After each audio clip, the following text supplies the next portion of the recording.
प्रिय संस्कृत मित्राणी नमः संस्कृताय। संस्कृत गंगा में आपका स्वागत है। मैं हूं सर्वज्ञभूषण। हम लोग गीता पढ़ रहे हैं, दूसरा अध्याय। 8 श्लोकों तक हम लोगों ने पढ़ा था। अब 9वें श्लोक में संजय उवाच पढ़ेंगे। 9वें श्लोक में संजय बता रहे, मैं आपको बता चुका हूं कि गीता 2 स्थानों पर चल रही है। एक है जहां पर कुरुक्षेत्र में भगवान कृष्ण अर्जुन को सुना रहे हैं, और दूसरा संजय सुना रहे हैं अपने राजा को। कौन है उनके राजा? धृतराष्ट्र को। तो ये देखिए, संजय उवाच आज हम लोग पढ़ेंगे। 9वां श्लोक है। अनुष्टुप छंद में अभी तक हम लोग उपजाति छंद में कुछ वचन बोल रहे थे, अर्जुन उनको सुन रहे थे।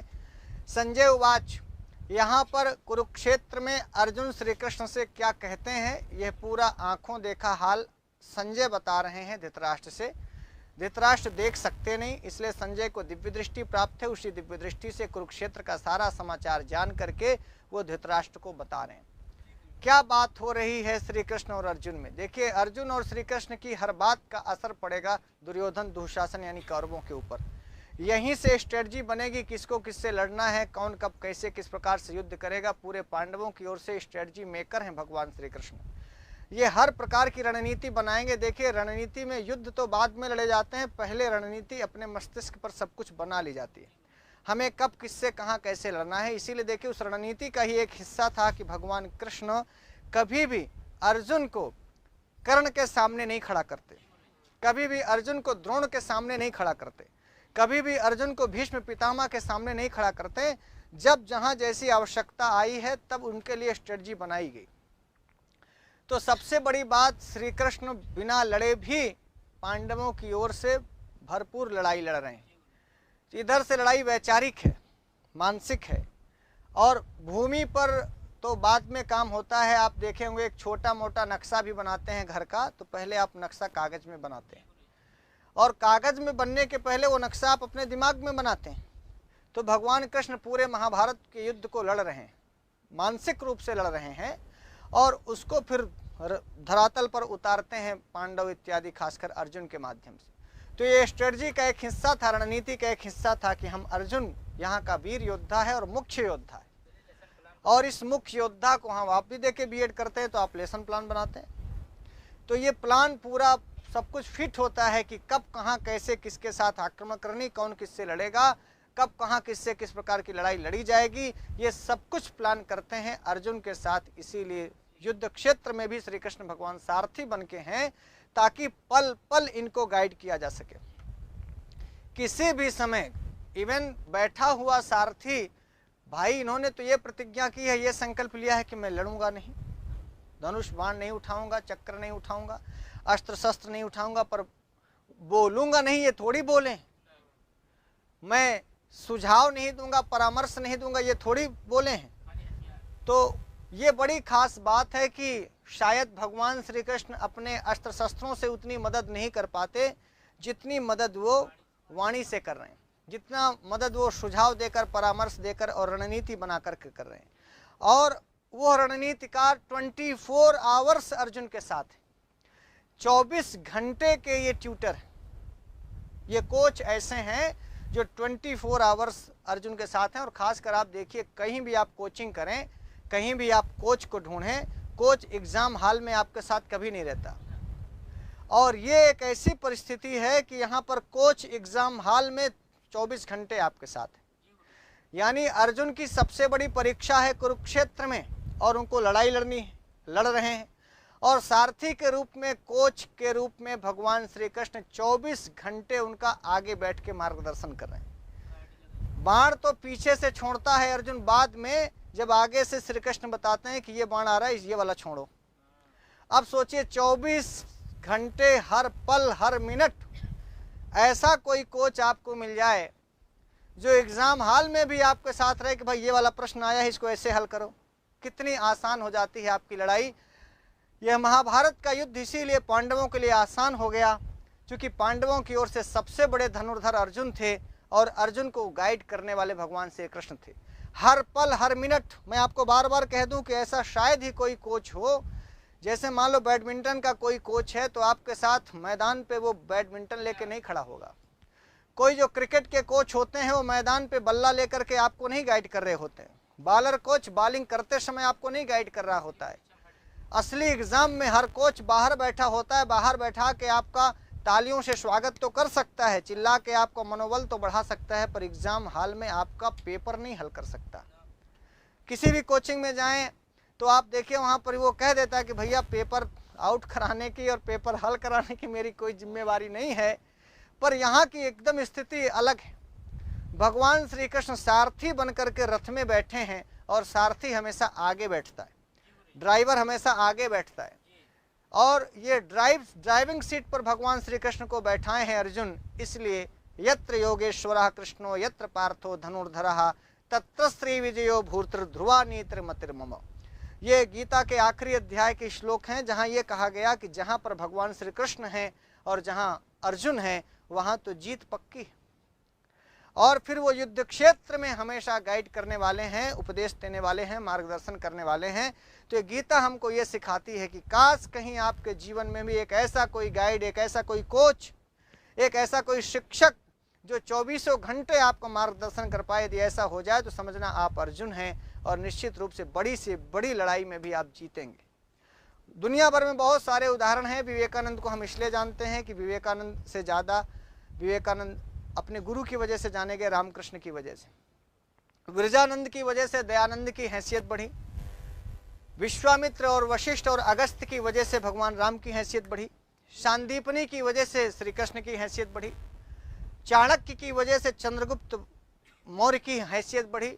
वरना ये लोग अपने गुरु के बिना कुछ भी नहीं थे, और शायद सारी जिंदगी चाणक्य नहीं मिलते तो चंद्रगुप्त मौर्य मूरा के लड़के के रूप में भले जाने जाते, पर इतिहास में इतना प्रसिद्ध सम्राट आपको नहीं मिलता। तो ये बड़ी खास बात है कि आपने ये देखा कि जिनके जीवन में कोई गाइड था, जिनके जीवन में कोई कोच था, जिनके जीवन को दिशा निर्देशित करने वाले कुछ अच्छे लोग थे, वो लोग दुनिया में एक ऐतिहासिक काम कर गए। तो निश्चित रूप से इसे आप ध्यान रखिएगा। कुछ लोग हो सकता है ये भी कहें कि सर गाहे बेगाहे इसी गीता के बहाने अपना प्रचार कर रहे हैं कि लोग हमको अपना कोच बना लें। वैसे मैं जान लूँ कि हम भी आगे यदि कुछ कर पा रहे हैं तो हम भी अपने कोच की वजह से ही कुछ कर पा रहे हैं। हमें भी बताने वाले, समझाने वाले हमारे गुरुजन हैं, और हमें नाज है, हमें गुरूर है, हमें अपने आप पर फक्र है कि हमें भी अच्छे लोग मिले जो अच्छे दिशा निर्देशन में किए कि हम कहीं भटके नहीं।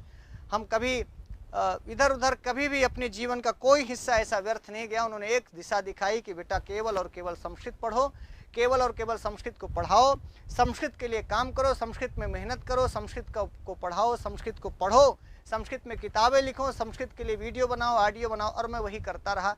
अर्थात हम कभी इधर उधर भटके नहीं। यदि ऐसा ही भटकाव आपकी ज़िंदगी में नहीं आया होता तो निश्चित रूप से आप सब भी जानते होते, आज आप भी बहुत अच्छी स्थिति में होते। यदि आज आप कहीं इधर उधर भटक रहे हैं तो अपना भूतकाल उठा के देखिएगा तो आप देख पाएंगे कि शायद आपके जीवन में कुछ इसी प्रकार की कमी रह गई होगी कि आपके जीवन में कोई चाणक्य नहीं रहा होगा, आपके जीवन में किसी वशिष्ठ और विश्वामित्र की कमी रही होगी, आपके जीवन में भी कोई चाणक्य और किसी रामकृष्ण परमहंस की कमी रह गई होगी, और आपने भी अपने जीवन रूपी रथ में शायद किसी श्री कृष्ण को अभी तक बैठाया नहीं होगा। तो अब इस श्लोक से, इस गीता के माध्यम से हम ये सीख पाए कि हम भी अपनी जिंदगी की लगाम किसी श्री कृष्ण के हाथ में दे पाएं और ये कह पाएं कि शिष्यस्ते हम शाधिमां त्वां प्रपन्नम, शिष्यस्ते हम शाधिमां त्वां प्रपन्नम। अब मैं जो बात कर रहा था वो 9वें श्लोक की संजय उवाच की। संजय बोले, उवाच माने बोले, कौन बोले? संजय। विसर्ग का लोप हुआ, आगे स्वर आ रहा था, इसलिए संजय उवाच, संजय जी बोले। क्या बोले? अभी तक अर्जुन बोल रहे थे ना, किससे? श्री कृष्ण से। तो एवं मुक्त्वा ऋषिकेशम, एवं मुक्त्वा ऋषिकेशम गुडाकेशः परन्तप, गुडाकेशः नयोत्सैति गोविंदम, नयोत्सैति गोविंदम उक्त्वा तूष्णीं बभूवः, उक्त्वा तूष्णीं एवं मुक्त्वा ऋषिकेशं गुडाकेशः परन्तप।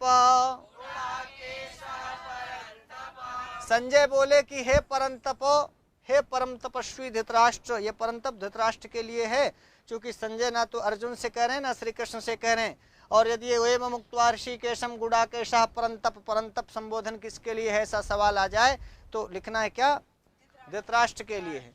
हे परंतप गुडाकेशः एवं उक्त्वा, गुडाकेशः माने अर्जुन, गुडाकेश कहते हैं अर्जुन को, ठीक है।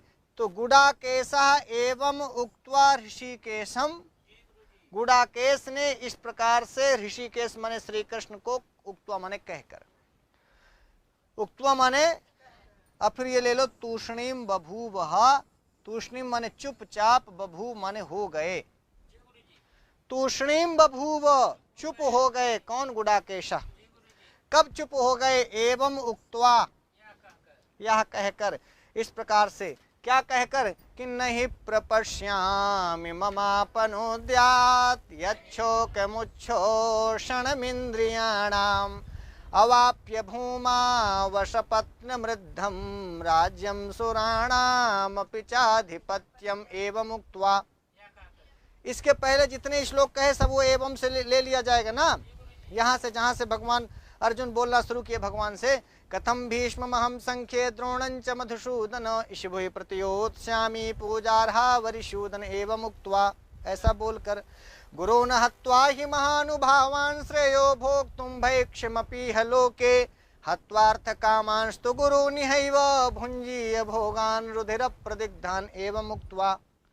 ऐसा कह करके ये सारे श्लोक इस एवं उक्त्वा के साथ जुड़ जाएंगे। न चैतद्विद्मः कतरन्नो गरीयो यद्वा जयेम यदि वा नो जयेयुः यानेव हत्वा न जिजीविषामः तेव स्थिता प्रमुखे धार्तराष्ट्राः एवं उक्त्वा। ऐसा बोल करके कार्पण्य दोषोपहत स्वभावः पृच्छामि त्वां धर्म सम्मूढ़ चेताः यच्छ्रेयस्यान्निश्चितं ब्रूहि तन्मे शिष्यस्तेऽहं शाधि मां त्वां प्रपन्नम एवं उक्त्वा। ऐसा कहकर नहि प्रपश्यामि ममापनुद्यात् यच्छोकमुच्छोषणमिन्द्रियाणाम् अवाप्य भूमा वशपत्नमृद्धं राज्यं शुराणामपि चाधिपत्य एवं उक्त्वा। ऐसा कह करके गुडाकेशः एवं उक्त्वा ऋषिकेशम, किससे बोले, ऋषिकेश से। ऋषिकेश किसको कहते हैं, तो श्री कृष्ण को कहा, और गुडाकेश कहते हैं अर्जुन को। जो निद्रा को जीत ले वो गुडाकेश है, नींद को जीत ले वो गुडाकेश है। 6 घंटे आप न सोए एक रात तो दूसरे दिन आप झपकी लेने लगते हैं। यहाँ आधे घंटे की क्लास चलती है, उतने में 3 लोग सो जाते हैं। यहाँ बैठे बैठे झपकी मार लेते हैं, फिर हमको बुलाना पड़ता है कि भाई साहब। तो ये कभी गुडाकेश हो सकते हैं, ये गुडाकेश नहीं होते, ये गुड़ खेस हो सकते हैं। गुड़ खा सकते हैं, गुड़ खा खा के ये नींद लेते हैं। और गुडाकेश कहते हैं जो नींद को जीत ले, 2 दिन 3 दिन 4 दिन महीने भर साल भर यदि अर्जुन ना भी सोएं तो भी उनकी एनर्जी में, उनकी ऊर्जा में किसी प्रकार की कोई कमी नहीं आती। इसीलिए व्यास जी महाभारत के भीष्म पर्व में जो गीता के 18 अध्याय लिखते हैं उनमें एक संबोधन, विशेष संबोधन दिया अर्जुन के लिए, गुडाकेशः। क्या कहा, गुडाकेशः। और इसी प्रकार का संबोधन उन्होंने ऋषिकेश कहा अर्जुन को। ऋषिकेश माने जो अपनी इंद्रियों को वश में रखे। और ये भी बात, गुडाकेश और ऋषिकेश एक तरह से पर्यायवाची हो गया। गुडाकेश अर्जुन के लिए है और ऋषिकेश कृष्ण के लिए। तो गुडाकेशः ऋषिकेशम एवं उक्त्वा, गुडाकेशः ऋषिकेशम एवं उक्त्वा। गुडाकेशः अर्जुन ऋषिकेशम श्री कृष्णम एवं, इस प्रकार से उक्त्वा माने कहकर का कहा कि न योत से नहीं लड़ूंगा, न योत से इति, इस प्रकार ना, इस प्रकार कह के किससे उक्त्वा। फिर कहा गोविंदम उक्त्वा, गोविंद को कह करके तूष्णीम बभूवः, चुप हो गए। कौन चुप हो गए, अब अर्जुन चुप हो तो श्री कृष्ण बोले, बोलो भाई। जब अर्जुन चुप होंगे तभी तो श्री कृष्ण जी बोलेंगे। तो आप यहाँ देखेंगे संजय उवाच, अभी संजय एक श्लोक और बोलेंगे, इसके बाद श्री भगवान उवाच, फिर भगवान बोलेंगे। अब अर्जुन यहाँ से चुप हो गए, ऐसा संजय परंतप कह करके धृतराष्ट्र से बता रहे हैं कि हे परंतप, हे राजन, हे धृतराष्ट्र, गुडाकेशः निद्रा को जीत लेने वाले अर्जुन ऋषिकेशम अंतर्यामी श्री कृष्ण भगवान के प्रति एवं उक्त्वा, इस प्रकार से कहकर, उक्त्वा माने कहकर। गोविंदम, श्री गोविंद भगवान से कहे कि ना योत्स्य, ना माने नहीं, और योत्स्य माने लड़ूंगा। तो योत्स्य में या में एक पाई है, एक ही मात्रा है, और एक के स्थान पर आगे ई आ रहा था, अय आदेश हुआ, अयादि संधि होकर, और फिर यकार का लोप हुआ लोपा शाकल्यस से। तो ना योत्स्य इति गोविंदम जो है, यहाँ भी संधि पूछ ले आपसे तो दो सूत्र हैं, एचो एवा यावा से एक के स्थान पर अय आदेश का होना और फिर लोपा शाकल्यस से यकार का लोप होना। तो अर्थ करते समय न कहेंगे ना योत्स्य इति गोविंदम, नहीं, ना योत्स्य आप ढूंढते रह जाएंगे, कहीं क्रिया मिलेगी ही नहीं। तो अहम ना योत्स्य, अहम लिखा नहीं है लेकिन योत्स्य उत्तम पुरुष एक वचन की क्रिया है, तो अहम पद का अध्याहार कर लीजिए। अहम अर्जुना ना योत्स्य, नहीं लड़ूंगा, ऐसा गोविंदम से उक्त्वा, ऐसे गोविंद भगवान से कह करके तूष्णीम बभूव हा, हा माने निश्चित रूप से, ये निपात है, हा निश्चयेन वह चुप हो गए, अब आगे कुछ बोले ही नहीं ना। अब ये नहीं बोले तो अब ऋषिकेश बोलेंगे, यानी भगवान बोलेंगे, यानी गोविंद बोलेंगे, ऋषिकेश बोलेंगे, गुड़ाकेश तो चुप हो गए, जब गुड़ाकेश चुप होंगे तभी ऋषिकेश बोलेंगे ना। बहुत बार ऐसा होता है भैया आप बोलेंगे तो फिर मास्टर का बोलेगा, जब तक मरीज बोलेगा तो डॉक्टर चुप रहता है, मरीज चुप हो तो फिर डॉक्टर कुछ बोले कि ऐसा ऐसा करना है ना। तो अर्जुन भी मनोरोगी हैं, अर्जुन मनोरोगी हैं और श्री कृष्ण मनोचिकित्सक हैं। यदि कोई पूछे कि यार तुम्हारे भारतवर्ष का पहला मनोचिकित्सक कौन है, तो विथ प्रूफ बताना कि पहले मनोचिकित्सक भगवान श्री कृष्ण है। पहला मनोरोगी अर्जुन है। यहाँ लोग मनोविज्ञान पढ़ने वाले कहते हैं फलानवा जो है मनोविज्ञान का जनक है, अरे लंठ लल्लू लाम हो। तो आप बताइए, इतना बड़ा प्रमाण है गीता, गीता में अर्जुन पहले मनोरोगी के रूप में चित्रित है। पूरा पहला अध्याय मानसिक टेंशन में है, अवसाद में है, तनावग्रस्त है एकदम। यदि छोड़ देते श्री कृष्ण भगवान 18 अध्याय की गीता न कहते, अर्जुन वह पागल हो जाता। बोलो हाँ, लड़ाई तो हार ही जाते, इसमें कोई शक नहीं था, लड़ाई तो हार ही जाते, लेकिन ये इनका हार्ट अटैक हो जाता। ये सोच सोच के अवसादग्रस्त होकर के जिस प्रकार से कांप रहे थे, जिस प्रकार से इनके हाथ से गांडीव गिर रहा था, जिस प्रकार से इनकी विचारधारा युद्ध में जाने के बाद पगलाए थे, यदि श्री कृष्ण भगवान संभालते नहीं तो अर्जुन लल्लू लाल हो जाते। बोलो हाँ या ना। सारी जिंदगी वलकल वस्त्र ढोते, जंगल में रहते। अब देखिए, इसलिए आपको ये श्लोक बहुत महत्वपूर्ण हो गया। संजय बता रहे हैं धृतराष्ट्र से कि ऐसा कह करके अर्जुन चुप हो गए श्री कृष्ण भगवान से। उन्होंने ऐसा ऐसा कहा, पीछे के 4-5 श्लोकों में जो अर्जुन ने कहा था वो सारी बातें संजय ने धृतराष्ट्र को बता दी, और ये भी बता दिया कि चुप हो गए। धृतराष्ट्र मगन हो गया, चुप हो गया, शांत हो गए। अरे बहुत अच्छा है, सरेंडर हो जाए अर्जुनवा तो हमारे लड़के वे जीत लें सब। सोचिए, हर धृतराष्ट्र को, जो पुत्र मोह में अंधे धृतराष्ट्र हैं, उनको यही लगता है कि भैया बाकी लोग लल्लू लाल रहे तो हमारे लड़के होशियार रहे। तो यहाँ पर जितना अर्जुन कमजोर होंगे, जितना अर्जुन कमजोर होंगे उतना ही धृतराष्ट्र को खुशी होगी, उतना ही धृतराष्ट्र को आनंद आएगा। बोलिए हाँ। पर यदि अर्जुन ताकतवर होता जाएगा तो दुर्योधन और दुशासन हारते जाएंगे। बोलिए हाँ। तो ये बेहतर ये है कि हम सभी धृतराष्ट्रों से कह दें कि भले ही आपको प्रथम दृष्टि में लगे कि अर्जुन कमजोर हो रहा है, पर जिस अर्जुन के साथ भगवान श्री कृष्ण हो वो अर्जुन कमजोर होकर के भी योद्धा हो जाएगा। और आप जो जिस पुत्र मोह में अंधे हैं, आपको नहीं कह रहे हैं कि आप सोच रहे हैं कि मुलायम सिंह को कह रहे हैं ना, मुलायम सिंह को क्यों कहेंगे, नहीं तो आप कहेंगे कि अखिलेश को आप दुर्योधन कह रहे हैं। यहाँ सक्रिय सपाई बैठे हैं, भाजपाई बैठे हैं। मैं तो आम पब्लिक की बात कर रहा हूँ कि कहीं भी कोई भी जो भी धृतराष्ट्र अयोग्य पुत्र को आगे बढ़ा रहा है तो वो ये ना सोचें कि जिसमें योग्यता नहीं है कोई ना कोई अर्जुन आकर के युद्ध को छीनेगा और युद्ध की लड़ाई अपने हाथ में लेगा। महाभारत का युद्ध भले हो जाए, जीत होगी और कोई ना कोई श्री कृष्ण आकर के उन्हें गाइड करेंगे। तो मैं श्लोक में था कि एव मुक्त्वा ऋषिकेशम गुड़ाकेशः परंतपो न योत्स्ये इति गोविंदम उक्त्वा तूष्णीम बभूवहा। ऐसा गोविंद भगवान से कह के वो चुप हो गए। कौन चुप हो गए? अर्जुन की चुप्पी का असर धृतराष्ट्र पे क्या पड़ा होगा? बहुत प्रसन्न हुए होंगे, बहुत खुश हुए होंगे कि अच्छा है ये ना लड़े भगवान, बस हो गया। वो तो चाह ही रहे थे कि बस अर्जुन भर चले जाएं, बाकी को तो निपटा देंगे ना। तो बहुत बहुत धन्यवाद मित्रों, ये श्लोक आपने पढ़ा, हमारा साथ दिया। ध्यान रखिए, उक्त्वा में क्त्वा प्रत्यय है, ऋषिकेशम में द्वितीया का एक वचन है जो भगवान श्री कृष्ण के लिए है। ये परंतप संबोधन है जो धृतराष्ट्र के लिए है। गुडाकेशा अर्जुन के लिए आया है जो जितेंद्री है, अपनी निद्रा को जीत लिया है। ना योत्से, योत्से क्रियापद है, नहीं लड़ूंगा, ये भविष्य काल में लट लकार की क्रिया है। ना योत्से, नहीं लड़ूंगा। किससे कहा? गोविंद से कहा। और ऐसा उक्त्वा माने बोल करके, तूष्णीम बभूव, चुप हो गए। बभूव ये लिट लकार का रूप है भू धातु का, और हा ये निपात है जो निश्चयार्थकता का बोध कराता है। निश्चित रूप से वो बहुत टेंशन, बहुत अवसादग्रस्त, बहुत ही परेशान होकर के गोविंद भगवान से अपना निर्णय सुना दिया।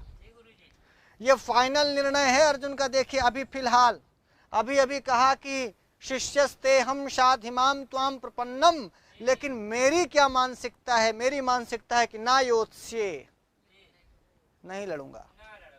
अब सोचिए, इतना सरेंडर अर्जुन है, इतना जो है अपने आप को उन्होंने झोंक दिया कि भैया लड़ने की स्थिति में नहीं है। ये अभी आप दूसरे अध्याय में पढ़ लीजिए, न योत्स्ये, और 18वें अध्याय में यही अर्जुन बोलेगा, योत्स्ये, लड़ूंगा और जीतूंगा। समझ में आया? यदि ये न योत्स्ये वाला अर्जुन लड़ाई शुरू कर देता, जिसके मन में है कि मैं नहीं लड़ूंगा, नहीं मारूंगा, तो ये अर्जुन जीत पाता? नहीं जीत पाता।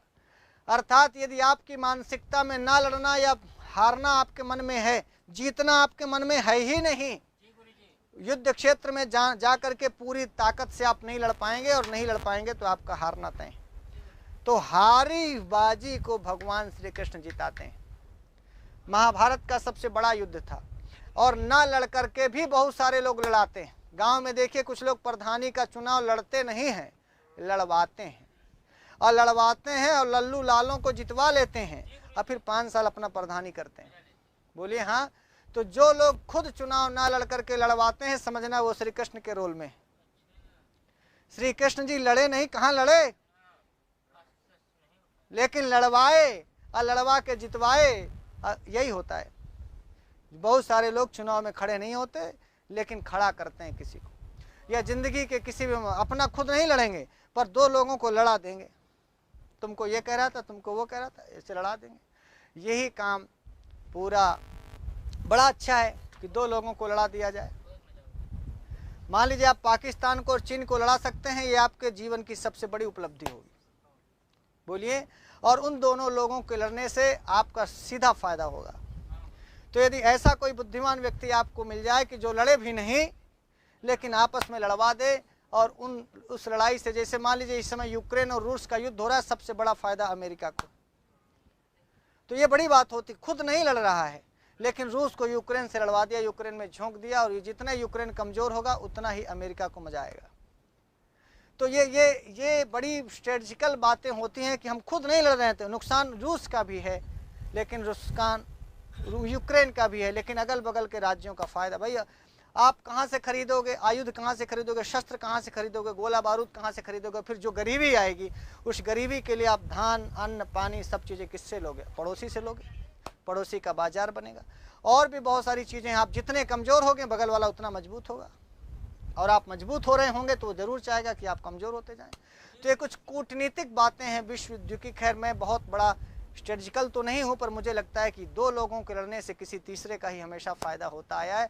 तो आप ध्यान रखिएगा गीता को पढ़ने के बाद कि हमें स्वविवेक का हमेशा इस्तेमाल करना है, और हमारी ज़िंदगी में कोई ना कोई ऐसा कोच, ऐसा श्री कृष्ण, ऐसा सारथी, ऐसा व्यक्ति हो जो हमारी ज़िंदगी को सही दिशा और सही जगह पर ले जाए। आज के लिए मित्रों इतना ही। हम फिर नई वीडियो के साथ आपके सामने उपस्थित होंगे। तब तक के लिए मैं सर्वक भूषण आपसे विदा लेता हूँ। नमः संस्कृताय।